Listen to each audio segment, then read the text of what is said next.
Pablo, gracias por tu tiempo y bienvenido a la Argentina y a este jardín. Pues muchísimas gracias, Charing, por esta invitación a poder conversar. Para mí es una alegría. Llegué ayer a Argentina y estoy dispuesto al ataque para esta conversación. Muy bien, pero vamos a empezar por el principio. Me gustaría, tú tuviste una primera vocación de escritor, que entiendo que fue temprana. Me gustaría que nos cuentes un poco cómo nació esa vocación. Bueno, en realidad, yo diría que esta vocación artística nos ha acompañado a toda la familia. Nosotros somos una familia de 7 hermanos, como si nos hubiésemos puesto previamente de acuerdo. Cada uno escogió un arte, la música, la escultura, el diseño, la pintura, y a mí me tocó la literatura, ¿no? Bien. Y desde muy joven, prácticamente con 13 años, 14, ya tenía mis primeros intentos de relatos y de cuentos, incluso de novela, y todo empezó con una impostura, porque recuerdo cuando tenía 13 años se convocó un concurso en el colegio de poesía y de cuento, ¿no? Para niños de, no sé si eran de 9 a 12 y de 13 a 16, ¿no? Entonces yo tenía 13, ya era del grupo grande, pero mi hermano tenía pues 8 o 9, ¿no? Y yo le dije, vamos a hacer una cosa, yo te escribo una poesía, yo te escribo un cuento y tú lo presentas como si fuese tuyo, ¿no? Y yo también luego ya presento a mi poesía y mi O sea que prosa. presentaste 4 trabajos. Presenté 4, ¿no? Y el resultado fue que gané los 4, entonces estaba clara ya la vocación, ¿no? Muy bien. ¿Y hay algunos autores en aquella época que recuerdes que te hayan inspirado, hayan alimentado esa vocación temprana? En realidad empecé a leer bastante joven, o sea, yo creo que con 14, 15, 16 años, pues ya era un lector ávido, que esto me ha acompañado hasta hace pocos años, porque ahora soy un lector, pero no ávido. Ahora leo, pues, no sé, 1 hora al día, pero entonces leía 2 o 3 horas al día, ¿no? O sea, durante muchas décadas, ¿no? Pues a mí me entusiasmó desde muy adolescente Hermann Hesse, fue mi autor de referencia. Siddhartha, el lobo estepario. El lobo estepario, Narciso Golmundo, el juego de los abalorios. Y me conmueve pensar que con 15 años yo me compré las obras completas de Hermann Hesse y las iba leyendo sistemáticamente, con un orden conmovedor, ¿no?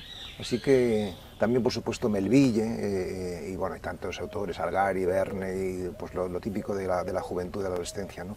Pero enseguida tuve esta querencia por la literatura alemana, centroeuropea, Stefan Zweig, Musil. O sea, de que desde bastante joven, con 17, 18 años, ya leía a estos autores, ¿no? Que son Joseph Roth, Kafka, Kundera, los que me han acompañado durante décadas, ¿no? Y si vuelves con tu memoria a esa época de los 18 años leyendo a esos autores, ¿qué sentimientos o sensaciones recuperas? Qué bonita pregunta, ¿no? Pues una cosa que me emociona mucho es ver cómo nada de lo que hacemos es arbitrario, sino que, bueno, mi abuelo, que era escritor, se llama Eugenio d'Ors, él escribía todos los días una glosa, un pequeño comentario, un pequeño texto, ¿no? Una columna, dicen hoy en el periodismo español, y dice que al final de su vida comprendió, al ver todas esas glosas, comprendió que había construido un edificio, ¿no? Es decir, que todas realmente conformaban una totalidad, ¿no? Pues viendo, en fin, mis primeros pinitos literarios, cuando yo empezaba a escribir, pues creo que efectivamente tenían un sentido, ¿no? Que ahora leo cosas, no sé, de hace 10 años, 20, 30 incluso, y veo que ya estaba en embrión casi todo lo que escribo ahora y lo que de alguna manera intento transmitir, ¿no? Ahora, en ese camino, en un momento, llega la vocación religiosa. ¿Fue como un rayo o fue un rayo, un devenir? No, fue un rayo y una caída del caballo, ¿no? Ah, es verdad que yo como siempre, Pablo. Sí, exacto. Yo había sido siempre un niño y un joven bastante piadoso, bastante religioso, ¿no? Sin que eso quitase que fuese también pues muy mundano y que me gustase mucho, pues, no sé, la fiesta y los amigos. Pero cuando tenía 19 años tuve una experiencia mística, una experiencia de irrupción de la presencia, ¿no? La presencia con mayúscula, y para mí eso marcó un antes y un después. Tengo un libro que se llama Entusiasmo, donde relato de manera autoficticia, vamos a decir, no autobiográfica, pues un poco lo que supuso aquella... Y desde ese instante, que fue una noche de un 23 de diciembre, por tanto, del año 83, por tanto, enseguida del año 82, mejor dicho, por tanto, enseguida voy a celebrar un aniversario así personal, ¿no? Pues hubo un antes y un después y comprendí que de alguna manera, pues en mi camino era el sacerdocio, ¿no?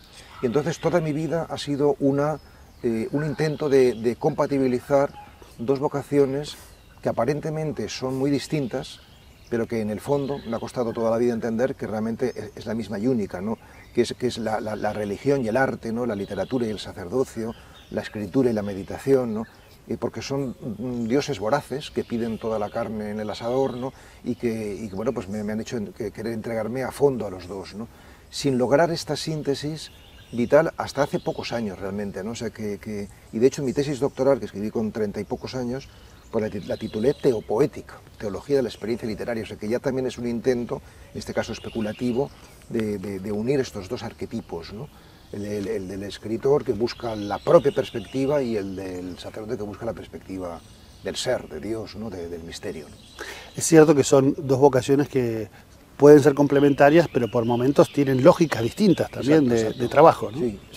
Sí, de hecho, como te digo, lo viví no sin conflicto. Para mí durante un tiempo era referente Chekhov, que era, además de escritor, era médico, tenía esta doble vocación, ¿no? Y él Chekhov llegó a decir, la medicina es mi esposa y la escritura es mi amante.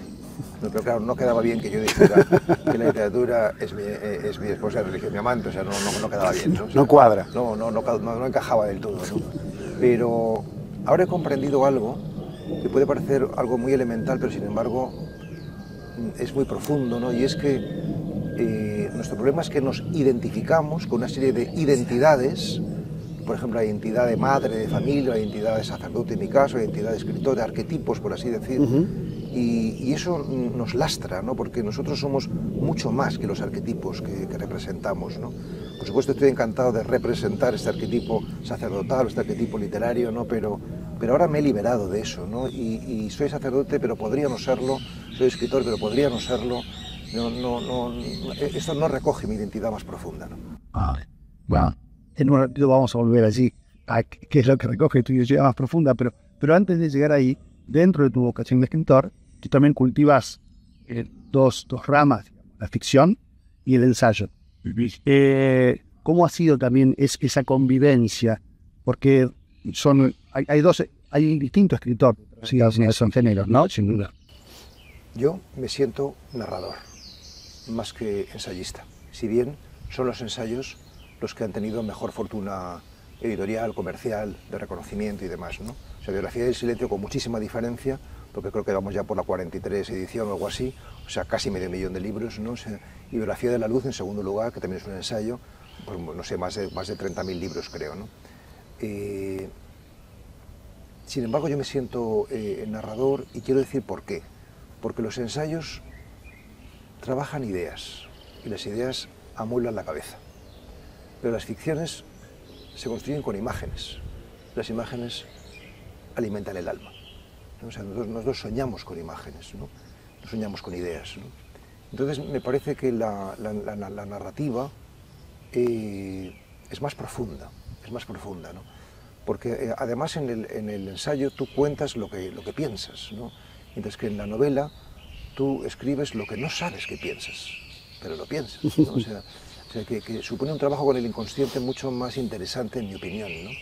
Y por una razón más, ¿no? Ya ves que lo tengo pensado, ¿no? Porque es algo que he reflexionado mucho, ¿no? Y es que el ensayo es un género necesariamente dictatorial. Solamente está el autor que dice lo que piensa y punto, ¿no?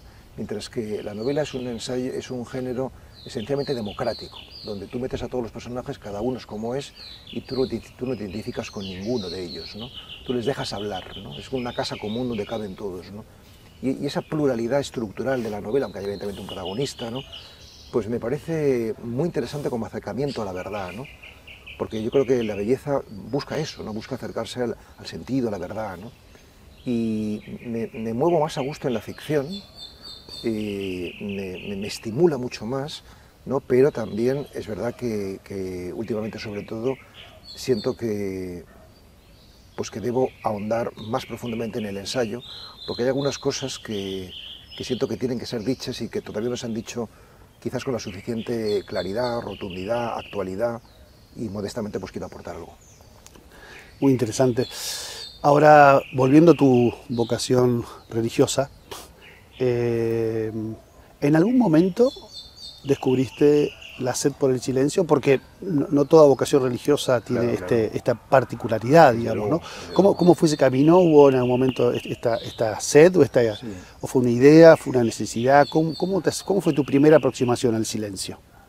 Pues mi primera aproximación rigurosa al silencio, aunque realmente yo tenía ya ese germen desde muy adolescente, porque yo recuerdo con 14 años, 15 años, leer un libro sobre los lamas del Tíbet y quedar fascinado hasta el punto de raparme el pelo al cero y sentarme a meditar sin saber lo que era eso, ¿no? O sea, Wow. así que ¿A yo qué edad eso? Con 15 años, ¿no? En lo que se llamaba segundo de bachillerato entonces en España, ¿no? ¿Y te rapaste el Me pelo? rapé el pelo, ¿no? O sea, y luego recuerdo también con 16 años, en la clase de filosofía en el colegio, todavía antes de entrar a la universidad, había un profesor que nos enseñó a relajarnos, ¿no? Y yo quedé tan fascinado que durante, yo creo que todo un año, por lo menos, yo practicaba la relajación en casa, o sea que ya tenía ahí ese germen muy fuerte, ¿no?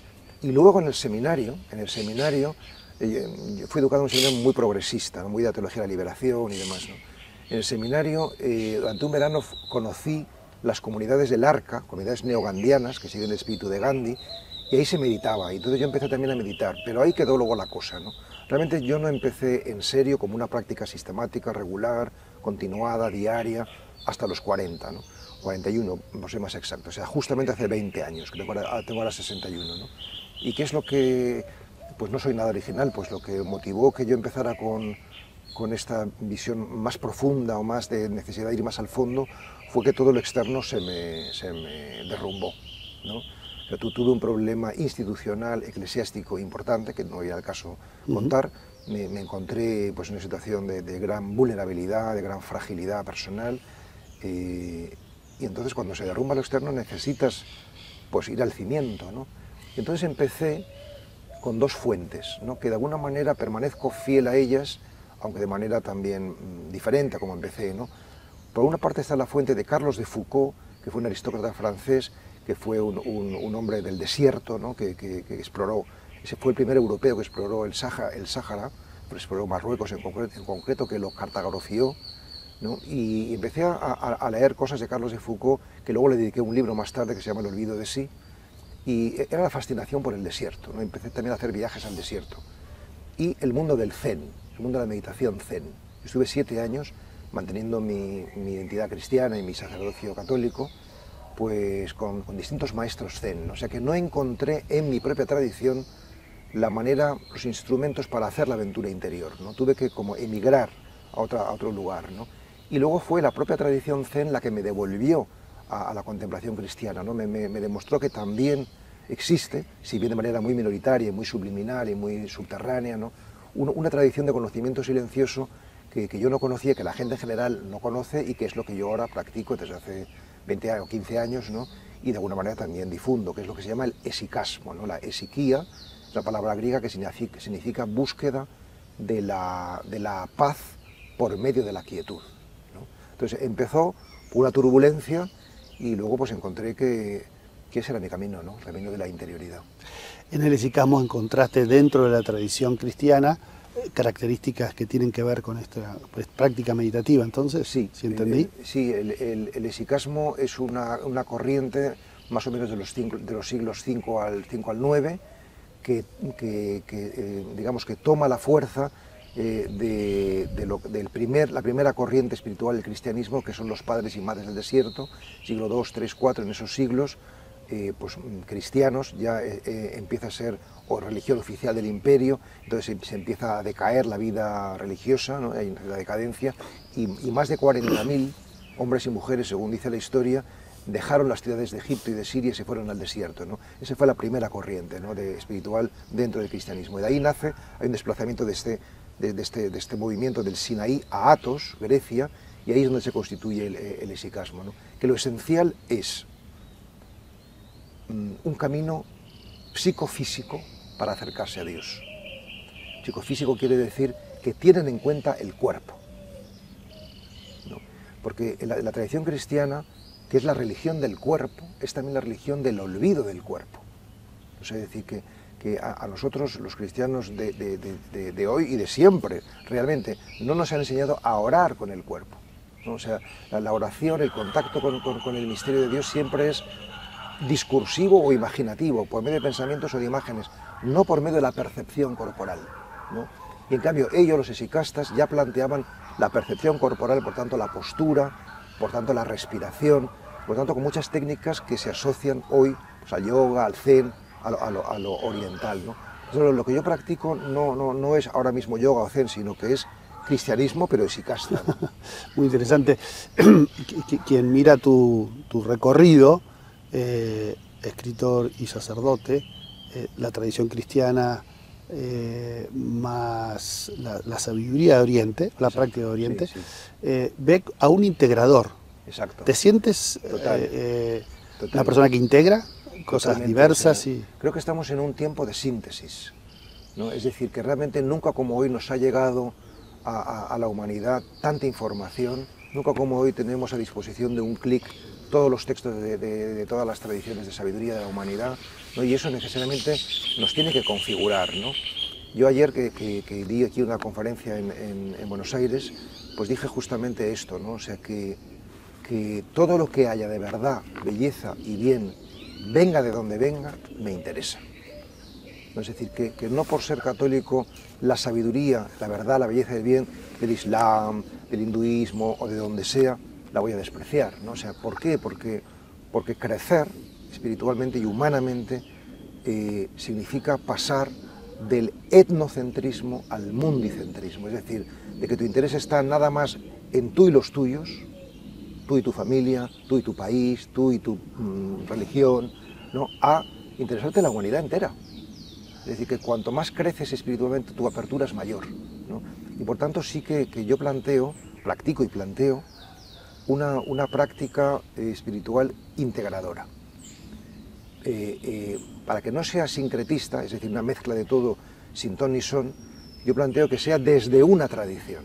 Para mí la tradición cristiana, para la mayoría de los que nos escuchan en este evento seguramente también será así, ¿no? Desde una tradición integrar y reconfigurar, ¿no? O sea, que no podemos ser espirituales y no ser creativos. O sea, que la tradición, que es lo que recibimos, hemos de necesariamente renovarla, no queda otra, ¿no? Para que sea vivible, ¿no? Si tú heredas la casa de tu bisabuelo, o la reformas, o no podrás vivir en ella, será muy incómoda, ¿no? Porque no estará adaptada a los estándares actuales, ¿no? Pues esto pasa lo mismo, ¿no? O sea, que no hay que tener miedo a la renovación del legado espiritual que hemos recibido, pero al mismo tiempo hemos de amar profundamente ese legado, ¿no? Ahora, Pablo, ¿por qué nos cuesta tanto integrar? Tú mencionas la palabra miedo. Hay resortes muchas veces que nos impiden abrazar lo distinto, o entenderlo, o integrarlo justamente. Porque tenemos miedo a perder lo propio, tenemos miedo a difuminar nuestra identidad, ¿no?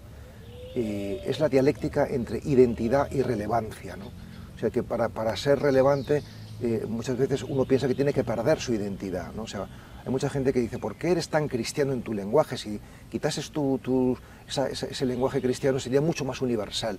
Sin embargo, no lo veo así en absoluto. Es decir, lo verdaderamente universal es particular. En realidad ese es el mensaje de Cristo. O sea, Cristo o de Jesús de Nazaret fue un judío, una época determinada, que vivió unas circunstancias muy concretas y que por eso es universal, ¿no? Lo mismo los grandes maestros, no sé, Buda, Sócrates, Gandhi, que ahora ha estado en la India hace poco, ¿no? O sea, son gente que responde a problemas muy concretos con formas muy específicas y precisamente por eso son universales, ¿no? O sea, que la universalidad no se logra renunciando a lo particular, sino profundizando en ello y amándolo. Pablo, vamos ahora a hablar de la meditación, de la práctica meditativa. Me gustaría empezar mencionándote algunas creencias que hay en torno a la meditación, para que tú me digas si estás de acuerdo o no, por qué piensas respecto a estas creencias. Algunos son mitos.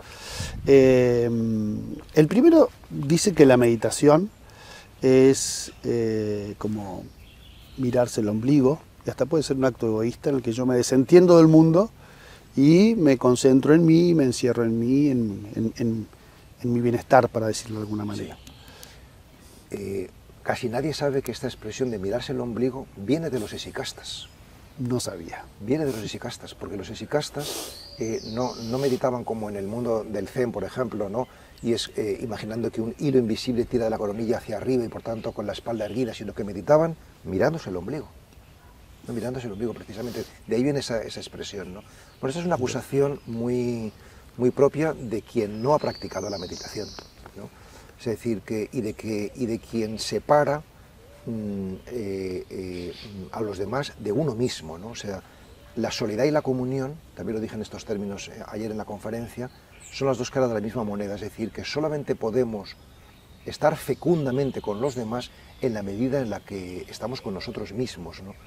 Y de lo contrario, pues nuestro estar con los demás será, no sé, puro frenesí, simple convivencia, pero no será auténtica comunión, ¿no? En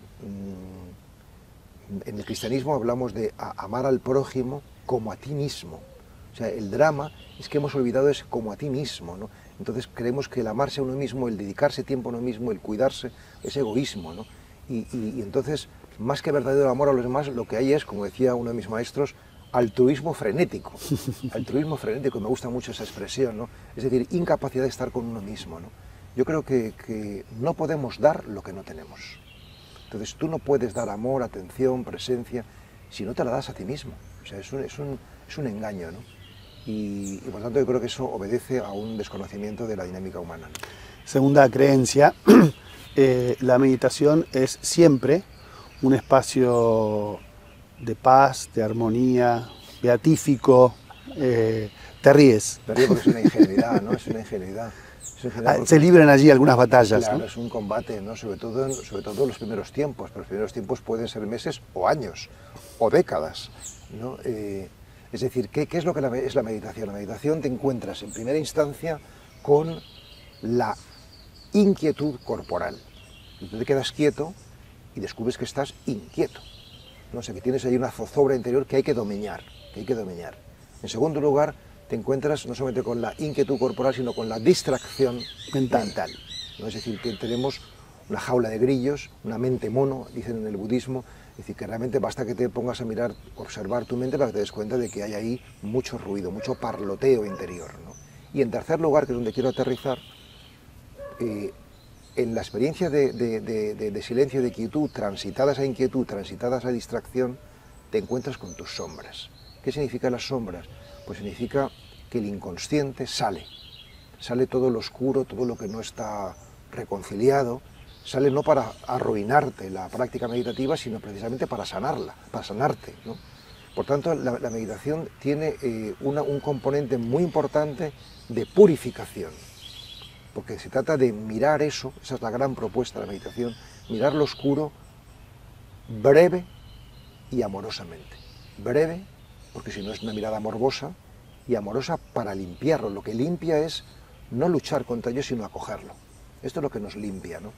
En realidad lo oscuro sale en el sueño, en las pesadillas y en la meditación, ¿no? Y igual que nos duchamos todas las mañanas y ofrecemos al mundo un cuerpo limpio, pues también tenemos que tomar duchas de silencio, ¿no? Que eso es la meditación, para ofrecer una mente y un alma limpias, ¿no? Mencionas a las sombras y te escuché decir que la luz y las sombras no son dos espacios distintos, de alguna manera, ¿no? Claro, claro. En realidad no lo son porque lo podría formular de manera más poética, como lo digo en el último libro que voy a publicar ahora en febrero, si Dios quiere, y es: las nubes pasan, pero el cielo permanece. ¿Qué significa esto? Significa que todo lo oscuro, negativo o sombrío que tengamos en nuestra vida no es esencial. No es esencial. Es circunstancial. Es circunstancial, no nos define. Y en cambio, lo luminoso, lo positivo, ¿no? Esto sí que permanece, ¿no? O sea, esto obedece a una visión, a un mapa de la conciencia, a una visión del ser humano, ¿no? que yo he heredado de mi maestro Franz Jalics, un jesuita húngaro, que ya falleció hace 3 años, ¿no? que dice, apoyándose en la mitología bíblica judeocristiana, ¿no? Somos un núcleo de luz, es decir, un jardín del Edén, ¿no? Hemos salido, nos han expulsado, hemos sido arrojados fuera de este jardín y hay un territorio de sombras, ¿no? Lo que se llama en el psicoanálisis pues, el inconsciente, ¿no? Y ese territorio oscuro, sombrío, lo hemos rodeado de un envoltorio, lo que en psicoanálisis se llama mecanismos de defensa. Entonces, meditar es romper el envoltorio, romper los mecanismos de defensa, atravesar el territorio oscuro, el inconsciente, y llegar a nuestra verdadera identidad, que es el núcleo de luz, ¿no? Entonces, normalmente nosotros vivimos del envoltorio para afuera, la exterioridad, y siempre estamos haciendo cosas, ¿no? Pero atreverse a hacer la aventura interior, atreverse a entrar en el nuevo paradigma de la interioridad, que justamente esto, la interioridad, es romper este envoltorio, atravesar esa noche oscura, ¿no? Y llegar a nuestra identidad más profunda, que es luminosa, ¿no?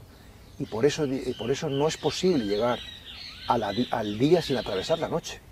O sea, el día se abre cuando la noche es más oscura, ¿no? Entonces hay que conocer el corazón de las tinieblas, como decía Conrad, ¿no? o pasar temporada en el infierno, como decía Rimbaud, para llegar a algo muy luminoso, ¿no? Que realmente es lo que nos constituye, ¿no? O sea, no es que crea esto, es que lo he experimentado, es muy distinto. Te iba a preguntar, ¿tú tuviste tu noche oscura? Tuve mi noche oscura, claro que sí. Hay una página de uno de mis libros, el penúltimo, Biografía de la Luz, donde en el epílogo yo hablo de mi noche oscura, ¿no? Que fue larga y dolorosa, ¿no? O sea que, bueno, pues es algo cercano a la depresión, ¿no? Que tiene síntomas muy parecidos, de pérdida de sentido, de pérdida de energía, ¿no? Y creo que solamente quien ha atravesado oscuridades puede hablar con cierta credibilidad de la luz, ¿no? Porque de lo contrario, pues si no has atravesado eso, pues tu hablar sobre lo luminoso puede sonar muy kitsch, o muy ingenuo, o muy infantil, ¿no? Y cuando estás delante de alguien que ha sufrido y que ha cerrado esa herida y la ha transitado, o sea, que lo que nos hace tener historia es haber cerrado nuestras heridas, ¿no? Y que ese haberlas cerrado es lo que nos hace tener autoridad moral y vital ante los demás que están a lo mejor en medio de sus heridas, para darles esperanza con fundamento de que podemos cerrarlas, ¿no? O sea, todos tenemos heridas, pero podemos, no es necesario tenerlas abiertas permanentemente, ¿no? O sea, podemos cerrarlas y de esta manera ayudar a otros también a que las cierren. ¿Qué rol ejerció la meditación para atravesar o para salir de tu noche oscura?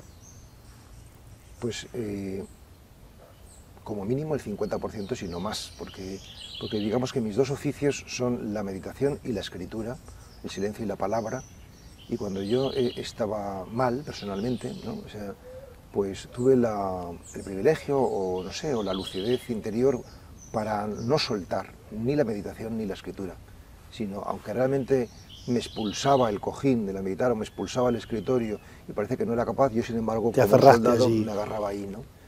Esas prácticas, que son prácticas espirituales, tanto la escritura como la meditación, ¿no? Pues me sostuvieron y me sacaron de una comprensión equivocada, ¿no? de la vida, ¿no? Es decir, que yo creo que hemos de atravesar muchos errores, son los errores nuestros principales maestros para alcanzar cierta sabiduría, aunque sea doméstica, ¿no? Hace un instante mencionabas el psicoanálisis, que es una de las maneras de abordar las sombras para intentar resolver nuestras neurosis, nuestras dificultades, nuestros problemas de salud mental en términos muy amplios. ¿Cómo se compara con la meditación? ¿Qué es lo propio de la meditación y lo distinto, digamos, a otras maneras de abordar las sombras como el psicoanálisis? La terapia o las terapias, el psicoanálisis también, tienen su sentido, ¿no? Es el trabajo de sanar por medio de la palabra, ¿no?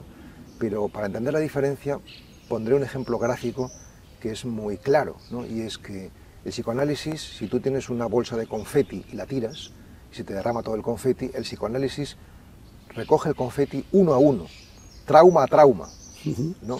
Mientras que en la meditación o el mundo espiritual pasa la aspiradora, suben todos juntos, ¿no? ¿Qué quiero con esto decir? Quiero que el psicoanálisis, como la propia palabra indica, es análisis, es decir, multiplicidad, o sea, son muchos elementos, ¿no? Mientras que el camino espiritual es síntesis, no es por la medio de la multiplicidad o de la complejidad, sino de la simplicidad, ¿no? O sea, a veces, jugando con las palabras, he dicho que la meditación no es un psicoanálisis, sino un pneumasíntesis, ¿no?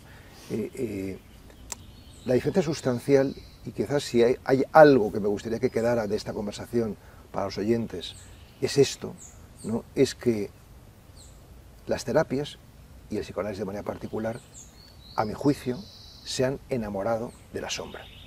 Es decir, están siempre trabajando lo oscuro, ¿no? Mientras que la meditación y la práctica espiritual no trabaja en lo oscuro, sino que va directamente a la luz. Es decir, que no hay que luchar contra las tinieblas, sino dar al interruptor, que es mucho más eficaz, mucho más rápido y mucho más efectivo, ¿no? Y yo entiendo que esto supone una provocación, pero realmente, por ejemplo, yo ahora mismo voy a impartir en la ciudad de Córdoba un retiro de 10 días, por tanto es lo más largo que ofrecemos en Amigos del Desierto, que es la asociación que fundé para enseñar este camino, y puedo asegurar que todos los que han participado en ejercicios contemplativos, así lo llamamos, de 10 días, salen profundamente transformados de manera duradera. O sea, que no es una cosa que sea un flash de unos días y que ahí se queda, no, no, no. O sea, que realmente es muy eficaz para orientarnos hacia la mejor versión de nosotros mismos. Para que no parezca como un acto de magia, ¿qué ocurre en la meditación? ¿Por qué logra darle presencia a la luz? ¿Qué significa eso? ¿Qué pasa pues con...? Es muy bonito esta pregunta y muy profunda, y la voy a responder de una manera muy sencilla, ¿no? O sea, ¿por qué funciona la meditación? Porque te quitas de en medio. Porque te quitas de en medio, o sea, porque es prácticamente el único espacio donde no hay ego, ¿no? Es decir, yo puedo decir, yo hablo mejor que tú, yo actúo mejor que tú, pero no puedo decir, me callo mejor que tú. No hay comparación, ¿no? O sea, y precisamente por eso, porque te quitas de en medio, el espíritu, la energía, la realidad, como cada uno quiera llamarlo, puede expresarse y puede actuar. Y que lo que no nos damos cuenta es que nuestro intervencionismo constante impide que la realidad se exprese. La abortamos, ¿no? Porque no confiamos en que la realidad nos va a dar lo que necesitamos, ¿no? Y entonces, al menos durante 25 minutos de la práctica meditativa, que es lo que yo propongo, 25 minutos, ahí la realidad puede expresarse, ¿no? Y vas descubriendo que las cosas no solamente es que continúan funcionando sin ti, sino que sin ti funcionan mejor. Funcionan mejor, ¿no? Es que lo que nos pasa es que somos tan, digamos, egocéntricos que pensamos que somos nosotros los que cambiamos la realidad, ¿no? Pero la realidad no está ahí en primera instancia para ser transformada, sino para ser recibida y disfrutada. Y eso es contemplar, saber recibir y disfrutar. Y ya veremos luego si hay algo que cambiar, ¿no? Yo suelo decir a la gente en los retiros, como práctica espiritual, cuando tú recibas un WhatsApp, no lo contestes, de entrada, ¿no? O sea, aguanta un poco, ¿no? Y te vas a dar cuenta de que si esperas una hora a responder, tu respuesta ya es muy diferente a la que habrías dado de manera reactiva, ¿no?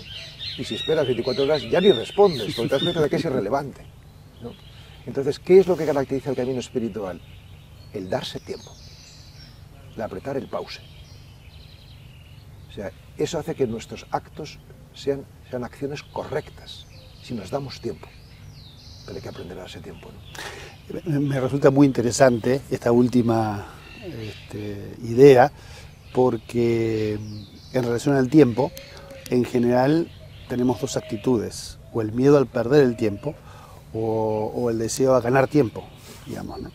Pero eso es presión, ¿no? Eso es presión. O sea, que vivimos, la principal amenaza seguramente es la presión de rendimiento, ¿no? El afán de rendimiento del que somos víctimas. Eso es lo que nos impide disfrutar, ¿no? O sea, pues la vida es un verdadero regalo, o sea, hay infinidad de cosas para disfrutar, pero estamos con nuestra película interior pensando que ser es rendir. Si no rendimos, y por eso tenemos esa presión de tiempo, pues nos parece que no estamos siendo, ¿no? Y ese es el gran engaño, ¿no? Y por eso la meditación o el camino espiritual es una escuela para ser, para ser, no para rendir. Acabas de mencionar una palabra que está presente, muy presente en tus textos, que es disfrutar, a la que le asignas un valor importante. Sí, sin duda, sin duda. Bueno, yo suelo decir que mi lema personal es crecer y servir disfrutando, ¿no? Crecer de cada uno mismo. No hemos sido educados para crecer personalmente, hemos sido educados para ser buenos y para ayudar a los demás, pero no para crecer, es decir, para aumentar el nivel de conciencia, para caminar más decididamente y determinadamente hacia la sabiduría. Es decir, eso es un propósito, ofrecer la mejor versión de uno mismo, ¿no? Eso evidentemente no se queda ahí, sino que también es importante servir, entregar a los demás. Lo que se refiere al destino apunta al crecimiento, lo que se refiere a la misión apunta al servicio, que todos tenemos un destino, que es lo que hemos venido a aprender a este mundo, y todos tenemos una misión, que es lo que hemos venido a dar a los demás, ¿no? Que no coinciden, ¿no? La misión en general nos gusta, el destino en general nos cuesta, ¿no? Y el criterio para saber que estamos creciendo y sirviendo bien, que estamos caminando adecuadamente en nuestro destino y en nuestra misión, es si disfrutamos. Es decir, si realmente... O sea, ¿qué significa disfrutar? Disfrutar significa que no hay distancia entre tú y la realidad, que te has fundido en ella, ¿no? O sea, cuando te metes a fondo, por ejemplo, en la lectura, te haces uno con la lectura, se te pasa el tiempo volando, estás disfrutando, eres uno con la lectura, ¿no? O en la conversación, o en un paseo, ¿no? Ahí se acaba el tiempo, ¿no? O sea, que el disfrute es como un presagio, un preámbulo, un aperitivo de la eternidad. Eso es muy lindo. En estos tiempos de mucho ruido en el mundo y en nuestras vidas, hay otra palabra, que es la palabra bienestar, a la que también se le asigna como un valor en sí mismo, un lugar al que llegar, y allí es donde entramos también en este concierto, digamos, de propuestas y de ideas. Para ti, ¿qué es el bienestar y qué lugar le ocupas? Para mí le asignas? Es un peligro el bienestar. Es un peligro. Es un peligro porque... ¿Por qué? Porque todo lo que te hace crecer es un poco incómodo. No nos hace estar tan bien, al menos de entrada, ¿no? O sea, un psicólogo busca tu bienestar, ¿no? Un acompañante espiritual no busca que tú estés bien, sino que tú seas quien estás llamado a ser, que es diferente, ¿no? Es decir, por supuesto que todos buscamos un mínimo de estar bien, ¿no? O sea, pero hacia yo hablaría más de bien ser, más que de bienestar, ¿no? O sea, que lo que nos da la alegría profunda no es tanto lo que llamamos bienestar o felicidad, cuanto a la fecundidad. ¿Qué quiero esto decir? Que un árbol es pleno cuando da manzanas, un manzano es pleno cuando da manzanas y la gente come de esas manzanas, ¿no? Entonces, lo mismo una persona es plena no solamente cuando está bien, sino cuando otros comen de él, ¿no? Cuando realmente su vida tiene sentido porque es nutritiva para otros, ¿no? Y eso de que te coman, ¿no? O sea, de que coman, porque al principio se trata de dar manzanas, pero luego te trata de ser tú la manzana para el mundo, ¿no? Esto en el cristianismo es muy claro, ¿no? Ser tu Eucaristía, ¿no? Ser tu pan partido para... O sea, esto es lo que nos da la verdadera alegría. Pablo, en una época de tu vida fuiste capellán hospitalario, es decir, que estuviste muy cerca de situaciones extremas, dramáticas. ¿Qué aprendiste en esa época de tu vida? Fue una década, nada menos. Una década. Fue después. ¿En Madrid? En Madrid, sí, en el Hospital Ramón y Cajal. Yo tenía más o menos entre 42 y 52 años, por lo tanto no ha pasado tampoco tanto tiempo, ha pasado una década, más o menos, desde que lo dejé. Y fue una experiencia de gran intensidad emocional y espiritual, porque yo calculo que no menos de un centenar de personas murieron en mis brazos, o al menos en mi presencia, y aprendí muchas cosas, ¿no? Pero por decir una o dos, diría, por ejemplo, que nadie muere como no ha vivido, es decir, que morimos como vivimos, y que por tanto si queremos morir bien es importante vivir bien, aprender a vivir ya desde ahora como queremos vivir, ¿no? Y que lo que nos da miedo de la muerte, fundamentalmente, es no haber vivido. O sea, si tú sientes que has culminado tu carrera, no quieres seguir corriendo. Si quieres seguir corriendo es porque sientes que tu carrera no ha sido bien corrida y necesitas seguir corriendo para mejorarlo, ¿no? Y eso fue parte de lo que yo aprendí allí, ¿no? También aprendí, por ejemplo, que es mucho más difícil dejarse ayudar que ayudar, ¿no? Porque ayudar, quien ayuda, es un pequeño Dios para quien es ayudado, ¿no? Pero que si te dejas ayudar, como los enfermos, pues permites que el otro sea un pequeño Dios para ti, ¿no? Y descubres pues que el gran mito que hemos construido y que es un error es la independencia. Soñamos que somos independientes unos de otros, ¿no? Pero en la vejez y en la enfermedad lo que descubres es que somos interdependientes. O sea que no en vano entramos en este mundo totalmente necesitados, no podemos salir adelante solos, ¿no? Y también, si llegamos ancianos, salimos de este mundo totalmente necesitados, ¿no? Lo cual nos plantea el tema de la vulnerabilidad y de la fragilidad, ¿no? Humana, ¿no? Que huimos de ello, pero ahí es donde se esconde el secreto, ¿no? Es decir, que solamente podemos amar lo vulnerable o lo frágil. Lo que no es vulnerable o frágil podremos respetarlo, podremos admirarlo, pero no amarlo, ¿no? Y por tanto eso que parece una mala noticia, que es la vulnerabilidad, la fragilidad, la caducidad, la muerte, en el fondo es una buena noticia porque nos permite el verdadero amor. Son palabras muy gruesas, me hago cargo, ¿no? Sí. Pero son importantes decirlas de vez en cuando al menos, ¿no? Que se nos refresque la memoria de qué es lo esencial, ¿no? Pablo, hay una frase en particular de Biografía del Silencio que a mí me gustó mucho y me resonó durante mucho tiempo, o me sigue resonando, que dice: a cada instante hay un dilema por resolver, o estoy aquí, de hecho donde estoy, o me voy a otra parte. Exacto. ¿Qué hacemos con los teléfonos celulares?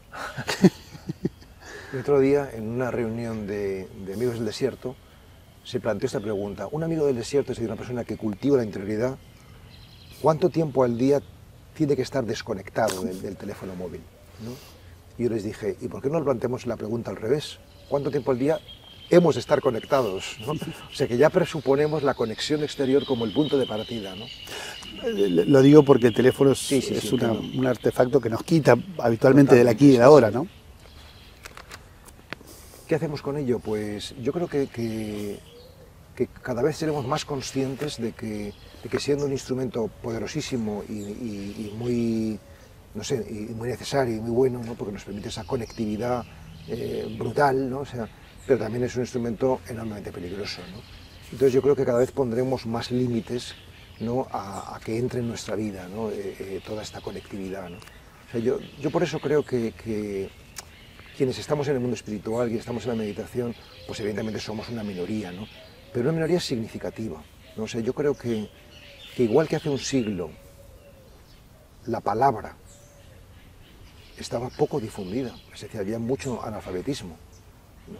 Y hemos ido democratizando y divulgando la palabra. Ahora estamos empezando a divulgar el silencio, ¿no? Y que por tanto yo sí que creo que con el paso de las décadas y de los siglos, ¿no? La mística, es decir, la interioridad cualificada, que eso es la mística, no va a ser no sé, un territorio de unos cuantos privilegiados, sino que realmente esto va a introducirse en las escuelas, en las universidades, ¿no? Y cada vez descubriremos que hay un territorio interior que es el verdadero espacio que hay que conquistar, ¿no? Que hay que descubrir, ¿no? Y nos iremos abriendo esto, ¿no? ¿Por qué? Porque nos vamos dando cuenta de que el único fundamento sólido, por ejemplo, para la paz exterior, es la paz interior. Es decir, que por supuesto que tiene sentido los esfuerzos diplomáticos, los esfuerzos de solidaridad, pero si tú estás en guerra interior contigo mismo o con otros, necesariamente se va a traducir exteriormente la guerra y por tanto no habrá un fundamento sólido para la paz. Pero yo te puedo asegurar que si todos los corazones del mundo están en paz, sencillamente no hay guerra. ¿Por qué? Porque todo lo exterior es una traducción de lo interior. Y este es el nuevo paradigma de la realidad. De darnos cuenta de que hemos de trabajarnos dentro para que la realidad social esté a la altura de nosotros mismos. Vienes de 3 semanas en la India. ¿En qué consistió el viaje? ¿Hay algún aprendizaje o algo que te has traído de la India? Ha sido un reseteo interior enorme, enorme. Para mí ha sido muy importante.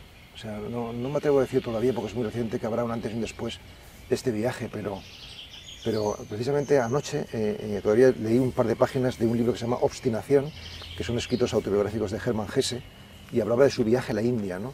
De cómo también esto le marcó, ¿no? Y a mí también, ¿no? O sea, ¿y por qué?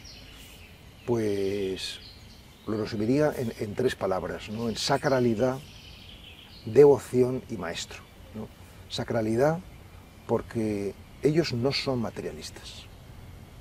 Nosotros somos materialistas, aunque podamos ser cristianos o espirituales. O sea, es decir, nosotros todos creemos, o toda la gente cree, yo no, pero toda la gente cree que la conciencia es un producto del cerebro. O sea, que primero viene la materia y luego viene el espíritu. No al revés, ¿no? Que la conciencia es la que crea la materia, ¿no? Ellos no, ellos son espirituales, no materialistas, ¿no?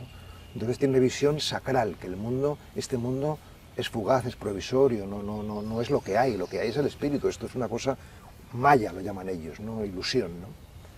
Lo segundo, la devoción, ¿no? Precisamente porque saben que esto no es lo que hay, sino que esto es una cosa fugaz, pero que aquí se puede ver y disfrutar la presencia del espíritu, tiene una actitud devota ante la realidad, ¿no? De devoción, de sentimiento, y de aprecio y de admiración y de afecto, ¿no? Hacia lo que hay, ¿no? De respeto, ¿no? Es decir, que no es una actitud de manipulación y de comprensión como nos caracteriza a los occidentales, sino de respeto a la realidad, ¿no? Y por último, el maestro, que es algo que hemos perdido en Occidente. O sea, en Occidente hemos matado al padre y por tanto el principio vertical ha caído y nada más tenemos el principio horizontal, democrático, que está bien, pero claro, sin contrapeso, si no hay maestros no hay discípulos y por tanto no hay aprendizaje, ¿no? Ese es el drama de Occidente, ¿no? Y ellos no, ellos tienen un gran respeto y veneración hacia los iluminados, hacia los gurús, hacia la gente que ha hecho un camino, ¿no? Y yo creo que para ellos, lo que para un católico es la Eucaristía, para ellos es el maestro, ¿no? La presencia, ¿no? Y esto me interpela muchísimo, ¿no? Y me hace intentar, pues, caminar yo mismo lo más que pueda hacia ser un canal también para otros, ¿no? De transmisión. Para terminar, Pablo, me gustaría mencionarte 3 autores que conoces muy bien, y si puedes rescatar de ellos alguna idea o alguna actitud o algo que te ha inspirado en tu camino. La primera es Simone Weil, que tiene el epígrafe de Biografía del Silencio, es un texto de Simone. ¿Algo de ella que te haya tocado en particular? Simone Weil me impresiona muchísimo. O sea, es una actora difícil de leer, ¿eh? Difícil de leer. Yo no entiendo todo lo que dice, ni mucho menos, ¿no? Pero yo creo que tuvo una pasión, y es vivir el misterio de la humanidad. Es decir, vivirlo todo. O sea, que nada de lo humano le fuera ajeno, ¿no? Y por eso se metió en una fábrica. Trabajó en una fábrica, ¿no? Sí, sí, hizo tantas cosas, se fue revolucionaria, viajó a todas partes, intentando que el destino de la humanidad fuera el suyo, ¿no? Y es algo, aunque ella nunca se bautizó, nunca fue cristiana, pero hay algo como de cargar sobre sus hombros la desdicha, que es la palabra que utiliza ella, la desgracia, de la humanidad, ¿no? Hay algo muy redentor en su actitud y en sus escritos, ¿no? Es muy sobrecogedora, ¿no? Sobre todo porque es enormemente genuina y original. O sea, no hay nadie como ella en la historia de la filosofía y en la historia de la mística, ¿no? Segundo autor, Carlos de Foucault. Carlos de Foucault, para mí, después de Jesucristo, es él, ¿no? O sea, es decir, que Carlos de Foucault fue una persona de una valentía y de un coraje fuera de lo común. O sea, él en un siglo donde entrar sin ser musulmán en Marruecos era correr el riesgo de ser asesinado, estuvo todo un año escondido, disfrazado de de judío para no ser ejecutado, ¿no? Cartografiando el país con una pasión científica, ¿no? ¿No? Por ejemplo, ¿no? O sea, que era un hombre de un coraje enorme, ¿no? Y luego es un hombre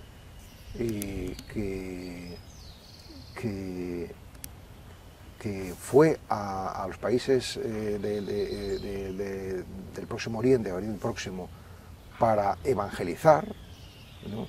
Y Dios le concedió el don de no convertir a nadie. Y esto fue lo que le permitió descubrir la amistad como fuente de evangelización, ¿no? Y en ese sentido es un pionero del diálogo interreligioso, ¿no? De la apertura, de la escucha, de la aceptación. Y hizo una tarea ingente de recopilar, fíjate, eso es amor al pueblo, de recopilar todas las tradiciones del folclore, y hizo el primer diccionario tuareg francés, ¿no? O sea, eso es amor a la cultura y amor al pueblo, ¿no? O sea, que su afán evangelizador cuajó en una obra pues que refleja este amor enorme, ¿no? Y para terminar, Frank Jalix. Frank Jalix es mi maestro, tuve el privilegio de conocerle personalmente. Pues cuando conoces a una persona iluminada como él, pues hay un antes y un después en tu vida, ¿no?